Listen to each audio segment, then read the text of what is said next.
여러분들은 경제적인 어려움과 어려운 대인관계로 인해 종종 슬픔과 고통으로 눈물을 흘리는 순간들이 있으신가요? 해결책이 없고 위로받을 곳이 없어서 답답하고 억울한 감정에 휩싸이는 순간들이 자주 있으신가요? 불공정한 대우와 억압으로 우리가 경험한 어려움과 마찬가지로 성서 속 시편의 기자들도 우리와 비슷한 어려움을 겪었고 하나님이 적절한 때에 억압받는 이를 구원하시고 악인은 심판받을 것이라는 하나님의 약속을 믿고 의지했습니다. 하나님의 심판이 이루어질 때까지 우리는 이 약속을 믿고 하나님을 신뢰해야 합니다. 그때가 오면 하나님은 당신을 어려움 속에서 회복시켜 주실 것입니다. 안녕하세요. 안녕하십니까? 예, 오늘은 6번째 시간입니다. 예, 우리는 하나님의 마음과 사람의 말 만나는 곳이라는 총 주제를 가지고 시편을 공부하고 있습니다. 네, 오늘은 6번째 시간이죠. 네. 예, 그 제목이 무엇인가요? 내가 일어나는 때에. 예, 여기 보면 이제 한 왕이 이 보좌에서 이제 일어나고 있는 장면을 제가 그려봤습니다. 네, 일반적으로 이제 보좌에 앉아있다가 이제 일어나면 왜 일어날까요? 무엇인가 일을 하기 위해서 일어나시지 않을까요? 그렇죠. 뭔가 액션을 취하고 네. 싶을 때 일어나시겠죠. 오늘 이거를 염두에 두시고서 이 제목 내가 일어나는 때 나라는 말은 이제 여호와께서 일어났다는 때입니다. 네, 여호와께서 우리를 위하여서 일어날 때 이 무슨 뜻인지 그를 좀 생각해 보시면서 오늘 공부를 하면 좋겠습니다. 여호와께서 일어나셔서 무엇인가 저희를 위해서 액션을 취하시는 취하신다는 얘기죠. 이야기네요. 네네. 그래서 한번 기억절을 보겠습니다. 여호와의 말씀에 가련한 자들의 눌림과 궁핍한 자들의 탄식으로 말미암아 내가 이제 일어나 그를 그가 원하는 안전한 지대에 두리라 하시도다. 시편 12편 5절. 예, 시편 12편 5절에 있는 말씀을 오늘 기억절로 두고 있습니다. 여기 보면 제목처럼 내가 이제 일어나, 여호와께서 이제 일어나는 거죠. 어떤 사람들 위해서 일어나시는 건가요?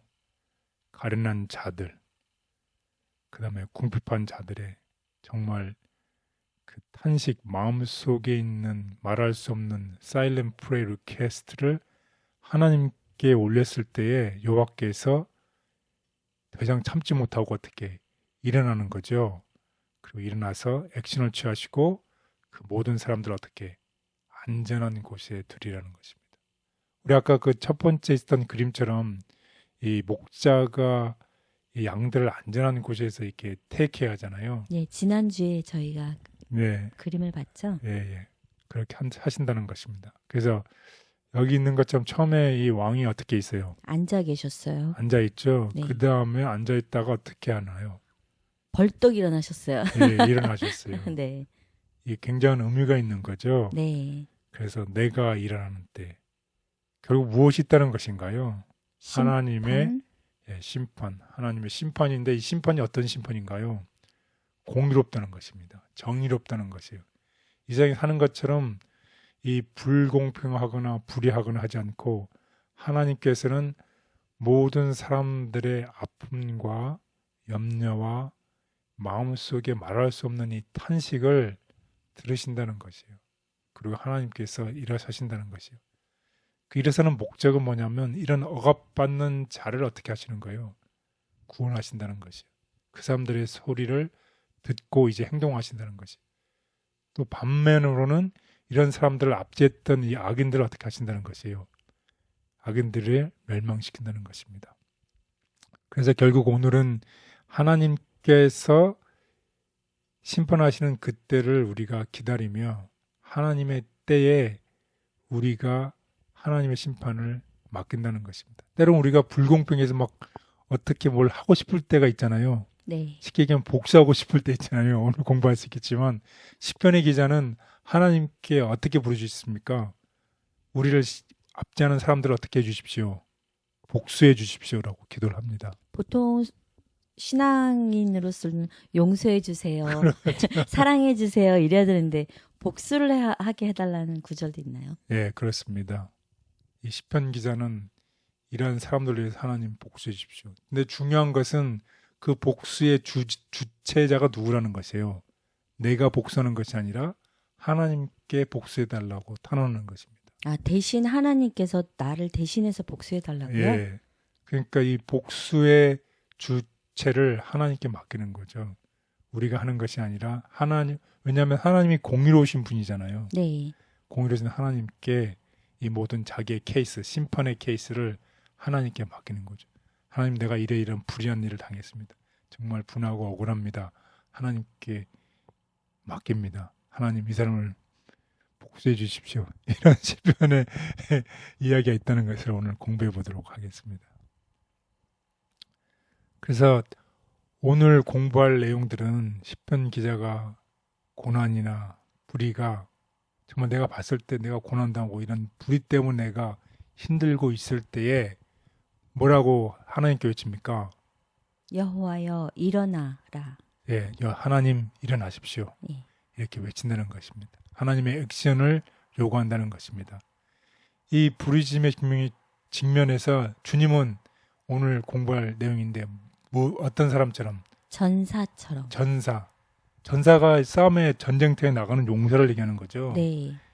갑옷을 입고 신속하게 나아가는 이 전사처럼 일어나 아무런 방배 없는 이런 무방비한 사람들, 정말 우리가 이렇게 보호받을 게 없잖아요. 네. 그런 사람들을 보호해 주시고 정말 하나님께서 원하시는 땅에 사는 온유한 자들을 구원하신다는 것입니다. 이것이 바로 우리에게 주어진 하나님의 약속입니다. 근데 이 약속은 언제 이루어지나요? 우리의 때가 아닌 하나님의 때에 언젠가 이루어질 실적인 일이라는 것입니다.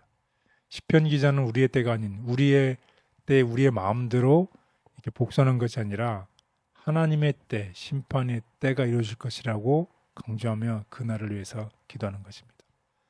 그래서 이번 주에 이 공부할 시편의 내용은 이 전사로서 우리를 위해서 신속하게 우리를 위해서 일하시는 시편 18편을 공부하겠고, 그 다음에 하늘의 정의 시편 41편입니다. 또 정의가 있는데 인간에게도 정의가 있는데 인간에 있는 정의는 무엇인가요? 불의입니다. 이렇게 불의를 행하는 재판관들을 하나님께서 심판하시겠다는 시편 82편을 공부하겠고, 또 아까도 말씀드렸지만 하나님께서 일어나시는 거죠. 결국 하나님의 진노와 또 진노 뒤에 있는 이 성소에서의 심판 시편 99편을 우리 다 같이 공부해 보도록 하겠습니다. 네, 많이 기대가 되네요. 오늘 공부할 제목도 저희에게 정말 많은 위로가 되는 시편의 말씀을 공부할 것 같아요. 예, 그래서 특별히 이번 주에 배울 시편의 어떤 것인지 우리 한번 짤막하게 다 같이 한번 읽고 공부를 시작해 보도록 하겠습니다. 네. 시편은 불의와 억압이 만연한 시대의 어려움과 그 모습 그리고 그에 대한 하나님의 응답을 기록하고 있다. 인간이 기대하는 때, 방법과는 다르지만 하나님은 당신의 시간에 주권을 보이실 것이다. 억압받는 자를 구원해 주시고 악인은 심판을 받게 되고 하나님께서 일어서실 때에 시편 기자의 간절한 기도는 선하게 응답될 것이다. 네, 그렇습니다. 우리가 힘들고 어렵고 그럴 때에 억압받는 자들을 하나님께서는 구원해 주시고 또 억압하는 악인은 결국 심판을 받게 되고 그때가 바로 하나님께서 일어서실 때인데 그때에 우리의 기도는 응답이 될 것이라는 것입니다. 그래서 오늘 공부할 학습 순서를 보면 첫 번째 날에는 권능의 전사로서 우리를 위해 신속하게 우리를 도우시는 이 하나님의 모습에 대해서 공부를 하겠고 그 다음에 압제를 당하는 자들을 위한 하늘의 공의에 대해서 공부를 하겠습니다. 그리고 세 번째로는 인간의 공의죠. 인간의 공의는 불입니다. 그래서 우리를 늘 불평하게 당하는 우리들을 향해서 하나님께서 이런 불의한 재판관들을 어떻게 하시겠다, 심판하시겠다는 내용의 주의 분노를 부으시고 또 주의 심판과 성소에서 심판하시는 것에 대해서 우리 공부를 해보도록 하겠습니다. 첫째 날, 권능의 전사. 네, 그림에 뭐가 보이시나요? 전사. 전사가 말을 탄 보이시죠? 전사시네요. 말을 타고 신속하게 싸움을 위해서 달리는 이 전사가 보이시죠? 그래서 시편 18편에 있는 내용을 우리 다 같이 공부해 보도록 하겠습니다. 그 시편 18편은 특별히 다윗이 이 사울 왕의 미움을 받아서 또 신하들의 모함으로 해서 생명의 위협을 느껴서 도망치는 처지일 때, 도피자의 생활일 때 기록한 것입니다. 하나님에게서 사울과 그의 원수들을 제압하고 승리의 기쁨을 안겨주실 것이라는 사실을 확신하며 쓰여진 노래입니다. 이렇게 다른 사람의 미움을 받아서 생명의 위협을 느낄 정도로 도망쳐 보신 적 있으세요? 정말로 다급한 사울이었죠. 네. 정말 우리가 혹시 경제적인 이유 때문에 이런 생명의 위협을 느껴서 이렇게 도망치는 이런 삶을 살 수 있을지도 모르겠습니다. 또 우리가 건강상의 이유 때문에 생명의 위협을 느껴서 이렇게 도망치는 이런 도피자의 생활을 살 수 있을지 모르겠습니다. 이러한 심정으로 다윗이 자기의 생명의 위협을 느끼면서 기록했던 이 시편 18편입니다. 그래서 이 찬송은 이 주님의 백성들을 위협하는 이 악한 세력을 물리치는 이 놀라운 능력을 찬양하고 있습니다. 그래서 특별히 이 찬송에서는 전사, 아까 그림에 봤지만 전사이시며 심판자이신 하나님의 위엄을 묘사하고 있습니다. 그래서 이 전사라고 묘사된 하나님의 모습은 일단 당신의 백성의 부르심과 고통에 대한 응답의 엄중성과 긴급함을, 신속함을 강조하고 있습니다. 그래서 한번 시편 18편을 우리 부분적으로 한번 읽어보겠습니다. 사망의 줄이 나를 휘감고 파멸의 홍수가 나를 덮쳤으며 죽음의 위험이 나를 두르고 사망의 덫이 내 앞에 놓였을 때 내가 고통 중에서 여호와께 부르짖었더니 그가 성소에서 내 음성을 들으시고 내가 부르짖는 소리에 귀를 기울이셨네. 네, 이런 정말 긴박한 순간이죠. 사망의 줄이 나를 휘감고 파멸의 이 홍수가 그냥 순식간에 내리잖아요. 지난주나 우리 이 난가주에 비가 많이 왔었죠. 집중호우가 내리는 순간에 그냥 차가 잠기는 장면 봤었죠. 네.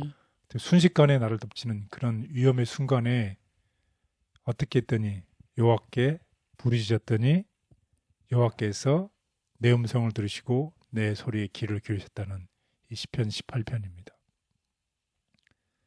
그래서 하나님께서 말을 탄 전사로 나타나시고 그 다음에 땅을 떨게 하시고 그 여파로 연기와 불을 일으키시고 강력한 음성으로 적을 마비시키고 자연의 힘을 화살로 사용해서 하나님께 부르짖는 자들을 어떻게 하신다? 구원하시는 모습을 그리고 있습니다. 완전 초토화된 것 같네요. 맞습니다. 전사로서 우리를 네. 위해서 일하시는 거죠. 네.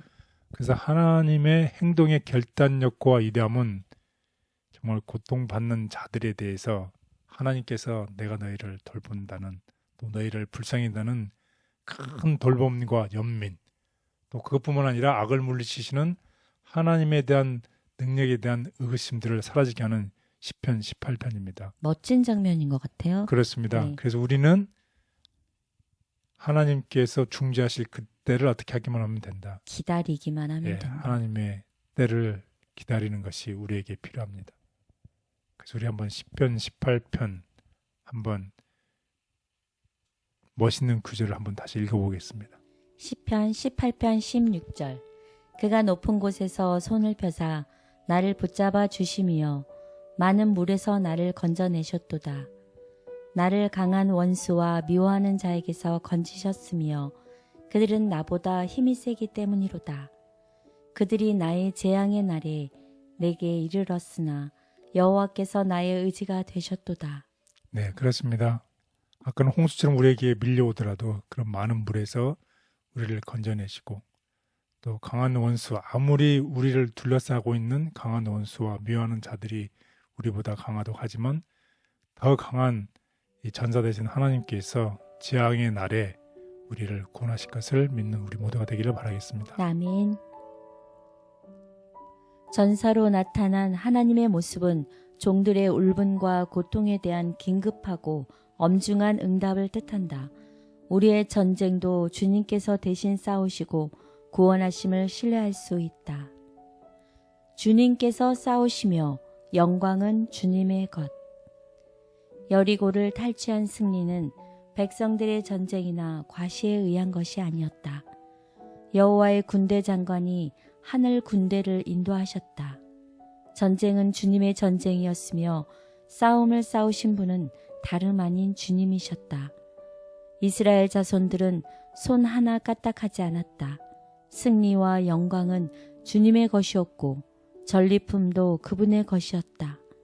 그분은 당신의 곳간을 위한 금, 은을 제외하고는 모두 불사르라고 지시하셨다.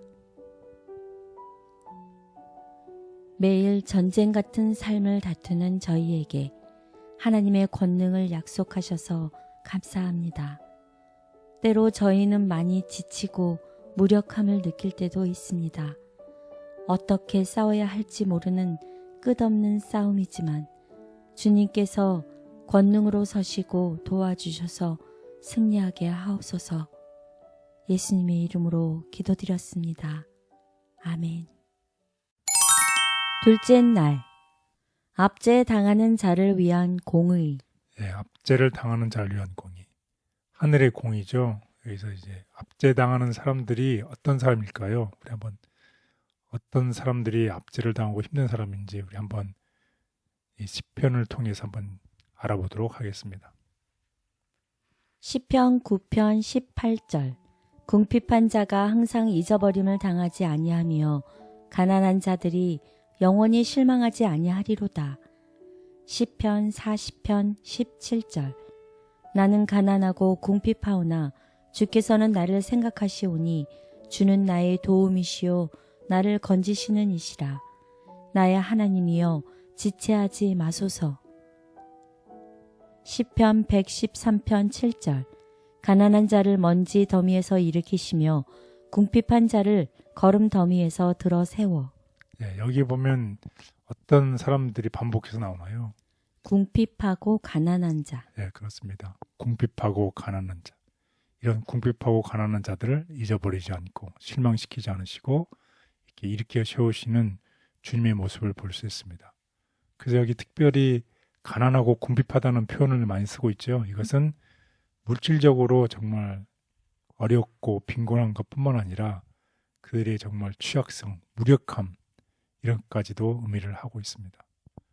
그래서 이것은 정말 하나님께서 정말 불쌍히 여기시는 그 마음이죠. 그저 고통받는 사람을 도우실 분은 오직 하나님뿐이라는 생각을 나타내게 하는 시편입니다. 그래서 가난하고 궁핍하다는 표현은 또한 무슨 뜻이냐면 하나님을 전적으로 의지하는 것을 얘기하고 있습니다. 정말 마음이 가난하고 마음이 궁핍하면 누구밖에 찾을 수가 없나요? 하나님밖에 찾을 수 없죠. 우리를 창조하신 하나님. 정말 우리가 물질적으로나 혹은 영적으로나 육체적으로나 모든 것이 가난하고 궁핍할 때에 하나님께서 우리를 구원하신다는 것입니다. 이런 사람이 자기의 의지와 자기 주장이 있을 수 있을까요? 다 포기해버린 듯한 상황에 빠져 있을 때 어떻게 할 수 없는 것이잖아요. 정말 내가 가장 약할 때에 결국 누구랑 연결되는 건가요? 하나님. 예, 하나님과 연결되는 것입니다. 그래서 또 어떤 사람이 가난하고 약한 사람인지 우리 시편을 통해서 알아보겠습니다. 시편 146편 6절에서 10절. 여호와는 천지와 바다와 그 중에 만물을 지으시며 영원히 진실함을 지키시며 억눌린 사람들을 위해 정의로 심판하시며 줄인 자들에게 먹을 것을 주시는 이시로다. 여호와께서는 갇힌 자들에게 자유를 주시는도다. 여호와께서 맹인들의 눈을 여시며 여호와께서 비굴한 자들을 일으키시며 여호와께서 의인들을 사랑하시며 여호와께서 나그네들을 보호하시며 고아와 과부를 붙드시고 악인들의 길은 굽게 하시는도다. 시온아, 여호와는 영원히 다스리시고 내 하나님은 대대로 통치하시리로다. 할렐루야. 네, 참 이제 멋있는 위로가 되는 구절이죠. 앞에 이제 첫 번째 파트를 보면 요한의 전능하심 나타내잖아요. 천지와 바다와 그 중에 만물을 지으신 영원히 진실함을 지키는 여호와. 이런 여호와께서 누구를 돌본다는 거예요? 억눌린 사람들을, 또 굶주린 사람들을, 또 갇힌 자들을, 또 눈먼 사람들을, 비굴한 사람들을, 또 이 세상의 나그네들을, 이 세상의 고아와 과부들을 돌보시고 이 악인의 길들을 다 펴시는 거죠. 결국 이런 하나님께서 어떻게 하신다는 거예요? 영원히 어떻게 다스리시고 내 하나님은 대대에 뭐 한다는 것이에요? 통치. 예, 통치하신다는 것이. 이런 하나님이 계시면 얼마나 든든할 것 같아요. 든든하지요. 사실 요즘은 경제적으로도 많이 예, 어렵고 정말 가난하고 궁핍할 수 있는 상황이 많잖아요. 예, 그렇습니다. 또 억눌린 사람들도 많고. 예, 예. 여기 보면 정말 비굴한 자들을 일으키신다고 그러잖아요. 네. 우리 자신이 때로는 비굴해지고 우리 자신이 억눌리고 우리 자신이 줄이고 우리 자신이 어떤 말할 수 없는 곳에 갇혀 있고 또 우리 자신이 눈이 또 멀 수도 있잖아요. 네. 또 우리 자신이 이상에 살면서 우리는 어떻게 나그네고 고하고 가부르잖아요. 그런 약한 자들을 어떻게 잊지 않으시고 공의를 베푸신다는 거죠. 그 성경은 분명히 하나님께서 불의를 용납지 않으신다. 하나님을 위해서 의를 위하여 핍박받는 자, 불의를 용납하지 않는다는 것을 분명히 하고 있습니다. 궁핍한 자, 억압받는 자가 하나님께 부르짖으면 하나님이 일어나서 정의를 베푸신다. 바로 오늘의 기억절이죠. 우리 한번 다 같이 읽어보겠습니다. 여호와의 말씀에 가련한 자들의 눌림과 궁핍한 자들의 탄식으로 말미암아 내가 이제 일어나 그를 그가 원하는 안전한 지대에 두리라 하시도다. 예, 참 위로가 되는 말씀인 것 같아요. 우리가 탄식으로, 눌림으로 어떻게 할 수 없을 때 우리 하나님 여호와께서 이제 일어나 너희를 안전한 곳에 내가 옮겨주겠다. 라는 정말 위로의 말씀입니다. 그래서 아멘. 시편 41편을 공부할 텐데요. 41편은 이 시인이 그의 생애 중에서 이 중병에 걸렸던 얘기예요. 이 병에 걸려서 이제 죽을 위치에 있을 때 그런 시간에 친구들이 와서 위로해주면 좋은데 친구들이 오히려 더 악담하는 그런 상황입니다. 그래서 시인은 이전에 자기 친구했던 자들이 위로해주는 대신에 배신자가 되어서 정말 감당할 수 없을 정도로 말을 할 때 정말 큰 고통을 느끼죠. 위로 대신에 악담을 퍼부으면 정말 힘든 상황이잖아요. 내가 더 아프죠. 아픈 정도에 이제 어떻게 감당할 수가 네, 없는. 감당할 수만큼 고통스럽고 아프죠. 예, 그렇습니다. 다윗이 자신이 연약하고 병들고 힘들 때 친구들이 그의 죽음을 오히려 바라는 거죠. 빨리 죽기를 바라고. 그럴 때 하나님께 부르신 노래입니다. 정말 우리가 힘들고 어려울 때 아무도 나를 몰라주고 오히려 와서 악담할 때에 그때 하나님께 부르짖었던 시편 41편입니다. 그러니 뭘 할 수밖에 없어요. 자신의 무가치함을 고백하면서 하나님께서 들어줄 것을 확신하며 자신의 사건, 자신의 케이스를 하나님의 손에 맡기는 겁니다. 하나님께 맡기는 거죠. 이런 도움이 필요한 사람들에 대한 하나님의 태도는 우리에게도 같은 마음, 즉 똑같이 우리가 이런 어려움을 당하면 어려운 사람들을 어떻게 우리도 돌봐야 하는 것입니다. 이런 사람들에게 하나님께서는 상을 주십니다. 우리가 이런 힘든 일을 겪었을 때 우리가 이것을 극복하고 이런 힘든 사람들에게 우리가 하나님께서 우리에게 대했던 똑같은 위로와 평안을 우리도 전해야 된다는 것을 강조하고 있습니다. 그래서 시편 41편을 한번 읽어보겠습니다. 가난한 자를 보살펴주는 자는 복이 있으니 환난 때에 여호와께서 그를 구하실 것이다. 여호와께서 그를 보호하시고 그의 생명을 지키시며 그를 이 땅에서 축복하시고 원수들의 손에 그를 맡겨두시지 않을 것이다. 그가 병중에 있을 때 여호와께서 그를 돌보시고 그 아픈 상처를 어루만지시며 그의 건강을 회복시켜 주실 것이다. 나는 여호와여 내가 주께 범죄하였으니 나를 불쌍히 여기시고 나를 고치소서 하였으나 내 원수들은 나에게 저가 언제나 죽어 기억에서 사라질까 하고 악담하는구나. 예, 이런 간증의 시를 참 우리도 하나님께 알았으면 좋을 것 같아요. 그렇죠. 근데 내가 제가 읽는 중에도 마음이 너무 안타까워요. 생각이 드네요. 네. 이런 확신에 찬 내가 병중에 있을 때에 예. 여호와께서 나를 돌보시고 나의 상처를 아르만져 주시며 나의 건강을 회복시켜 주셨기 때문에 네. 이런 똑같은 상황에 있는 사람들을 어떻게 건강을 회복시켜 주실 주실 것이다. 것이다. 또 1절에 보면 환난 때 하나님께서 나를 구하셨던 것처럼 환난에 처해 있는 모든 사람들을 여호와께서 어떻게 구하실 것이다. 정말 또 언젠가 내 원수들에게 내가 큰 핍박을 이런 악담을 받았으나 하나님께서 나를 지켜주실 것이다. 시편 41편입니다. 그래서 우리는 우리의 지혜나 능력에 의지하지 말고 어떻게 하라? 하나님의 지혜와 능력에 의지해서 이런 억압에 굴복하는 것이 아니라 억압에 맞서 싸워서 일어나야 한다는 것입니다.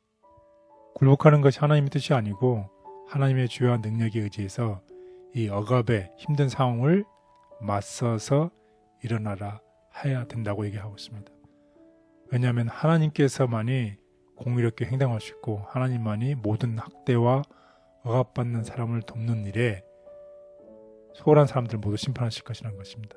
우리 모두도 이 하나님의 뜻에 부합해서 우리를 필요한 사람들에게 도움을 주고 또 하나님을 더욱더 의지하는 우리 모두가 되기를 바라겠습니다. 하나님은 가난하고 압제당하는 자들을 위한 공의를 보이신다. 이는 모든 인류를 위한 하나님의 보편적인 돌보심과 신자들의 그들을 향한 의무를 포함한다. 하나님께서 시인하시는 봉사 사업, 그리스도를 따른다고 하는 자들의 마음속에는 그리스도께서 가지셨던 부드러운 동정심, 곧 그분이 당신의 생명을 버려 구원하실 만큼 귀하게 여기셨던 자들에 대한 깊은 사랑이 있어야 한다. 이러한 영혼들은 우리가 하나님께 바칠 수 있는 어떤 예물보다도 무한히 귀중한 것이다.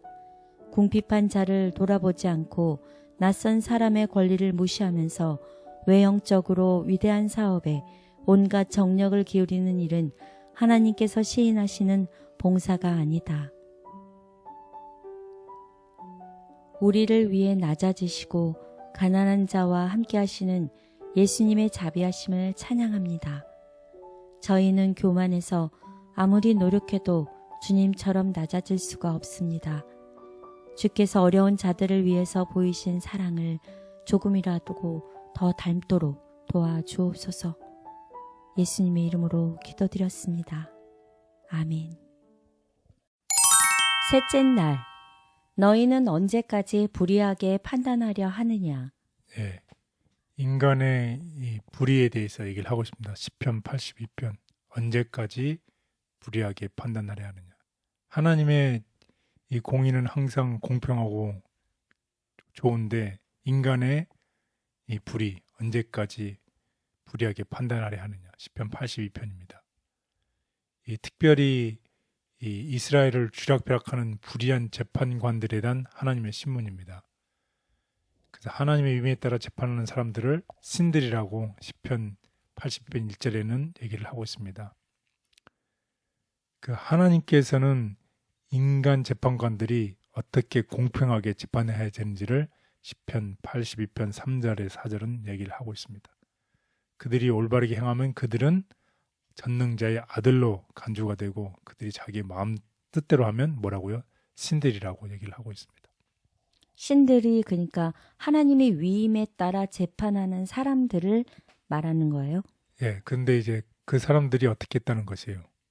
자기의 뜻대로 공평하게 하지 않았다는 것이요. 그런 사람들은 신들이라고 80편 1절의 얘기를 표현하고 있고 하나님의 뜻대로 올바르게 표현하는 사람들은 전능자의 아들로 간주를 하고 있습니다. 네. 그래서 우리 한번 이 시편 81편을 부분적으로 한번 읽어보도록 하겠습니다. 하나님이 하늘의 법정을 베풀고 재판관들을 심판하신다. 너희가 언제까지 부정한 재판을 하며 언제까지 악인들을 두둔할 작정이냐. 너희는 가난한 자와 고아의 권리를 옹호하며 가난하고 고통당하는 자들에게 공정한 재판을 하라. 그들을 악인들의 손에서 구출하라. 너희가 어리석고 무식하여 흑암 가운데 살고 있으니 세상의 모든 기반이 흔들리는구나. 나는 너희가 신들이며 가장 높은 자의 아들이라고 말했으나 너희는 보통 사람처럼 죽을 것이며 일반 통치자들처럼 엎드러질 것이다. 하나님이시여 일어나 세상을 다스리소서. 세상 나라가 다 주의 것입니다. 네, 여기 시편 81편에 보면 인간 재판자들 향해서 하나님께서 얘기를 하시는 거죠. 3절에 특별히 가난한 자와 고아의 권리를 옹호해주고 가난하고 고통당하는 자들에게 공정한 재판을 하라. 또 그들을 어떻게 악인의 손에서 구출하라. 이렇게 이 세상의 재판관들에 대해서 하나님께서 경고를 하고 있습니다. 그래서 8절에 보면 하나님이시여 일어나서 세상을 다스리소서. 여기서 보면 또 일어나라는 말을 하고 있죠. 네. 하나님께서 다시 오시는 그날 일어나서 세상을 다스리소서. 왜냐하면 이 세상이 다 주의 것이기 때문입니다. 그래서 특별히 아까도 말씀드렸지만 하나님께서 온 세상을 결국은 어떻게 일어나서 심판하실 것이며 당신의 백성에게도 우리에게 동일한 책임을 물으실 것이라는 것입니다. 그래서 지도자, 백성 모두가 거룩한 재판관이 되시는 예수님을 본받으며 또 우리 주변에 있는 사람들에게 예수님께서 우리에게 행하셨던 것처럼 우리도 동일하게 그렇게 해야 된다는 것이죠. 그래서 결국 우리의 궁극적인 희망을 어떻게 해야 된다. 하나님 밖에는 우리에게 희망이 없다는 것을 꼭 기억하시면 좋겠습니다. 땅을 다스리는 지도자도 주님의 다스림 아래 있다. 권세는 인간의 힘이 아닌 하나님께서 신실함으로 견고해지며 그들은 거룩한 재판관인 주님을 본받아야 한다. 공의로운 심판. 그 같은 인정은 그들을 구원하기에는 너무 늦게 될 것이다. 그분의 위대한 계획이 완전 성취를 향하여 일보 전진할 때 하나님께서는 온 우주의 동조와 시인을 받으시며 반역자들을 최종적으로 멸망시키실 때도 온 우주의 찬동과 시인을 받으실 것이다. 이 세상 임금이 심판을 받고 그와 연합한 자들이 모두 그와 운명을 같이 할 때 온 우주는 그 선고에 대한 증인으로서 만국의 왕이시여 주의 길이 의롭고 참되시도다 라고 선언할 것이다. 참된 권세를 보여주시고 사랑으로 다스리시는 것을 감사합니다. 주님, 저는 사랑이 아닌 다른 것으로 다스리려고 할 때가 많습니다.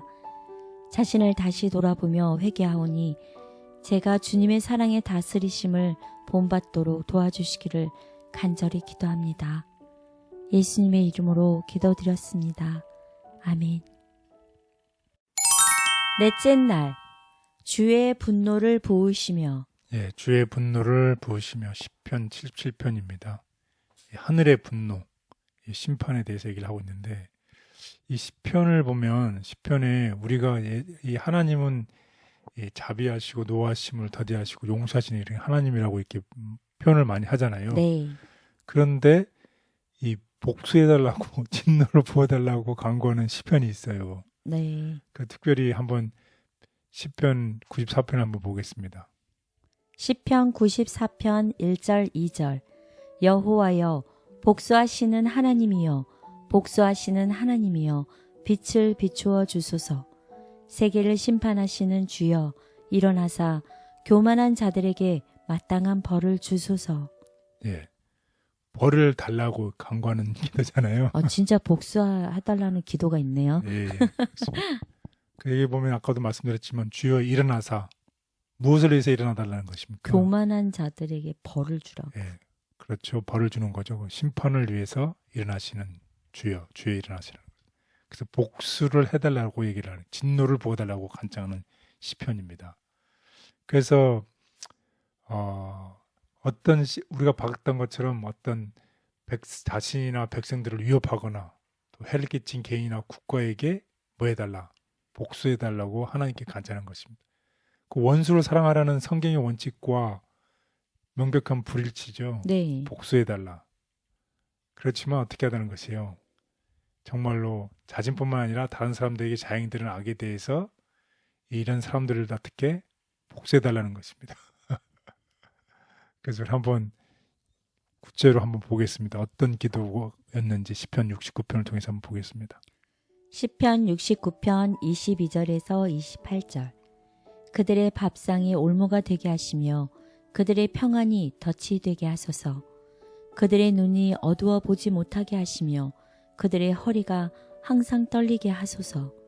주의 분노를 그들의 위에 부으시며 주의 맹렬하신 노가 그들에게 미치게 하소서. 그들의 거처가 황폐하게 하시며 그들의 장막에 사는 자가 없게 하소서.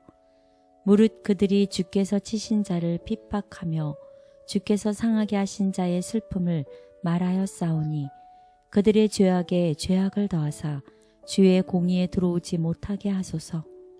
그들을 생명책에서 지우사 의인들과 함께 기록되지 말게 하소서. 네, 여기에 보면 그들의 죄를 용서해 주소서 하는 게 아니라 그들을 생명책에서 지우사 악인들과 함께 기록되지 의인들과 함께 기록되지 말게 하소서. 또 그들의 눈이 어두워서 보지 못하게 하고 주의 본능을 그들에게 부으시고 장막에 사는 자가 없도록 복수해달라고 진노를 부어달라고 간청하는 기도입니다. 그런데 이 주체를 누구에게 간구하고 있나요? 하나님. 네, 하나님께 간구하고 있다는 것입니다. 내가 어렵고 억울한 힘든 일을 당했을 때에 내가 복수하는 것이 아니라 그 복수를 누구에게 해달라고 하는 것이요. 하나님. 네, 하나님의 자비하시고 공의하신 그 손에 맡기는 것입니다. 아마 제가 읽을 때 네, 우리 시청자님들 스쳐가시는 분들이 혹여라도 많이 계시면 우리 하나님께 다 맡기시길 바라겠습니다. 네, 우리가 살다 보면 정말 네. 억울한 일들 많죠. 네, 많죠. 말하고 싶은데 말할 수 없는 형편에 처한 억울한 일들이 많을 때에 이 시편 기자를 생각하시고서 이 사람들을 위해서 정말 울분이 터지는데 용서가 되지 않잖아요. 네. 어떻게 용서가 되겠습니까? 그럴 때 하나님의 공의하심에 하나님의 자비하심에 하나님 복수해 주세요. 이런 시편 기자처럼 우리도 하나님의 자비하심 손길에 맡기는 우리 모두가 되기를 바라겠습니다. 그래서 여기 아까 다시 말씀드렸지만 인간에게 복수하고 진노를 부어달라고 간청하는 시편은 정말 가혹하고 당혹스러울 수도 있다는 것입니다. 특별히 우리 자신의 분노와 복수의 방법을 염두에 두고 할 때는 더욱 그렇죠. 그래서 우리 뜻대로 하는 것이 아니라 시편 기자는 어떻게 했다는 것이에요. 오직 하나님께서 마땅한 하나님께서 공평하시기 때문에 모든 행위를 누구에게 맡기자? 하나님께 맡기자고 하는 것입니다. 다윗도 사울이 이렇게 죽일 수 있는 그런 위치에 있었지만 어떻게 했어요? 하나님께 맡겼죠. 그런 것처럼 우리가 힘들고 어려울 때 우리 뜻대로 하는 것이 아니라 하나님 진노를 그 사람에게 부어주십시오 하고 하나님의 뜻에 맡기는 믿음 있는 그런 행동을 하는 우리 모두가 되기를 바라겠습니다. 그래서 시편은 또 고통받는 사람들을 대변해주며 하나님께서 우리의 고통을 알고 계시고 머지않아 정의가 이루어질 것임을 알려주고 있습니다. 그래서 우리의 때를 기다리는 것이 아니라 누구의 때를 기다린다고요? 하나님의 때. 네, 하나님의 때를 기다리며 하나님의 공의하심과 하나님의 자비하심에 맡기는 우리 모두가 되기를 바라겠습니다. 시편의 거친 표현과 복수를 위한 기도는 의구심을 갖게 하지만 이는 정의에 대한 호소와 표현이며 그는 복수를 자신이 아닌 하나님의 뜻과 손에 맡긴다. 자비가 섞이지 않은 진노가 임할 것이다. 악한 행위가 잊어버린 바 되거나 간과되지 않는다는 것을 우리의 젊은이들에게 알려주어야 한다. 하나님께서는 국가들을 심판할 재료를 간직하고 계신다. 이 세상 역사의 모든 세기를 통하여 악한 일꾼들은 진노의 날에 임할 진노를 쌓아왔다. 그 범죄가 정해진 하나님의 자비의 영역에 완전히 이르는 때가 되면 하나님의 오래 참으심이 그치게 될 것이다. 하늘의 기록책에 집계된 총계가 범죄의 양을 다 채웠음을 나타낼 때 자비가 섞이지 않은 진노가 임할 것이다. 제 안에 거친 마음이 끓어오를 때에 하나님께서 붙잡아 주시기를 기도합니다. 불의와 악한 역사를 보면서 기도하고 노력해도 남아있는 상처가 있으니 회복할 수 있도록 힘주시고 타인의 마음을 이해하고 예수님처럼 사랑하게 도와주옵소서. 예수님의 이름으로 기도드렸습니다. 아멘. 다섯째 날, 주님의 심판과 성소. 예, 주님의 심판과 성소, 우리 시편 99편의 내용을 가지고서 공부를 해보도록 하겠습니다. 이 성소는 심판과 밀접한 관련이 있습니다. 성소는 죄의 용서와 공의와 회복이 이루어지는 것입니다. 그래서 우리가 지금까지 공부했던 것처럼 우리의 잘못을, 우리의 용서를 구했을 때에 하나님의 공의로서 이 회복이 이루어지는 곳이 이 성소입니다. 하지만 하나님을 거부하는 사람들에게는 뭐가 있나요? 그 사람들에게는 정죄가 있는 것입니다. 그래서 이 재판, 심판이 이루어질 때 그 근거는 무엇에 근거를 하나요? 십계명. 예, 하나님의 율법인 십계명에 근거를 두고 심판이 이루어질 것입니다. 그래서 하나님의 용서를 확신하는 하나님의 종들은 이 용서를 확신하는 사람들은 심판의 때를, 하나님의 때를 기다리는 것이죠. 그리고 마침내 공의가 이루어질 것입니다. 그리고 성소가 하나님의 심판이라는 장소를 실제적으로 제대로 이해하는 것은 하나님의 거룩하심을 끈입하는 데서 자극되는 것이고, 그렇기 때문에 결국 우리에게는 어떤 삶을 살 것을 요구합니까? 우리가 하나님의 뜻대로, 하나님의 방법대로 하나님 안에서 살기를 요구하고 있습니다. 그래서 매일 삶 속에서 우리가 하나님의 뜻을 간구하며 사는 우리 모두가 되기를 바라면서 오늘 우리 시편 99편을 공유하신 하나님에 대해서 한번 재판하신 하나님에 대해서 우리 다 같이 보도록 하겠습니다. 여호와께서 다스리시니 만민이 떨 것이요 여호와께서 그룹 사이에 좌정하시니 땅이 흔들릴 것이로다. 시온에 계시는 여호와는 위대하시고 모든 민족보다 높으시도다.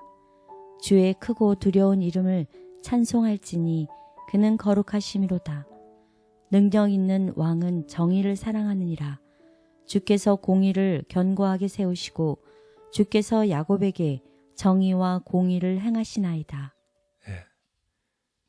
예, 하나님은 정의와 공의를 행하시는 하나님이시죠. 이 세상이 불공평하지만 하나님의 공의와 정의, 그래서 우리가 하늘의 정의, 인간의 불의에 대해서 대조적으로 해서 우리 공부를 해봤습니다. 그래서 주의 심판이 성소 시작될 때 의인은 평안하겠지만 악인은 멸망당할 것이다. 그래서 시편은 거룩한 심판자, 곧 성소에 계신 예수 그리스도께서 속히 오실 것이라는 확신을 또 강조하고 있습니다.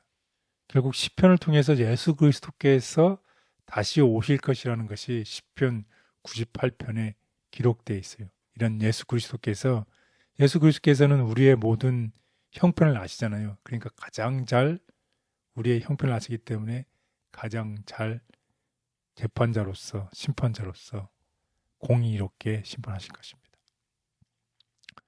그래서 우리 한번 시편 98편 예수 그리스도께서 속히 오실 것이라는 이 약속을 가지고 우리 한번 다 같이 읽어보도록 하겠습니다.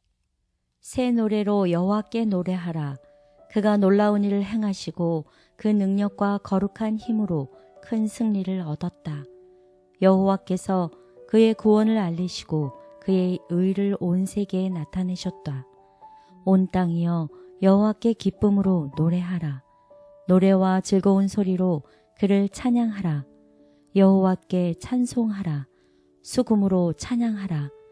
너희 강들아 여호와 앞에서 손뼉을 쳐라. 너희 산들아 기쁨으로 함께 노래하라. 그가 세상을 다스리고자 오신다. 그가 바르고 공정하게 온 세계를 다스릴 것이다.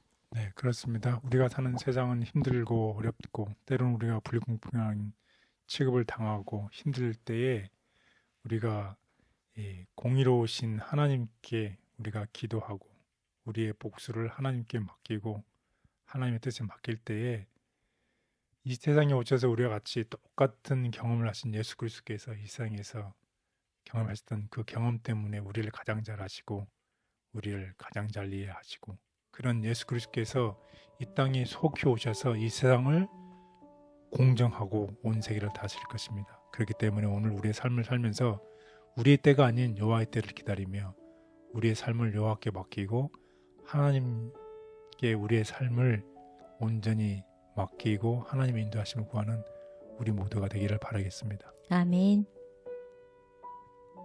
시편 기자는 성소에서 심판하시는 하나님을 보고 죄의 문제에 대한 바른 견해를 가졌다.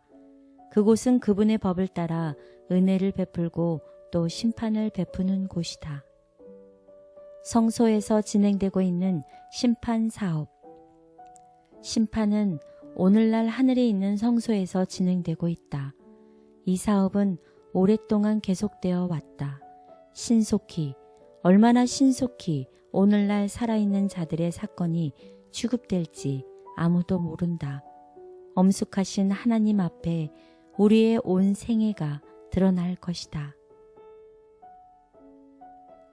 성소에서 은혜를 베푸시고 죄의 문제를 해결해 주시는 사랑을 인하여 감사합니다. 부족한 죄인도 용서받을 수 있도록 인도하옵소서. 하나님의 거룩하심을 항상 기억하게 하시고 주님과의 언약을 따르는 의로운 삶을 살도록 도와주옵소서. 예수님의 이름으로 기도드렸습니다. 아멘.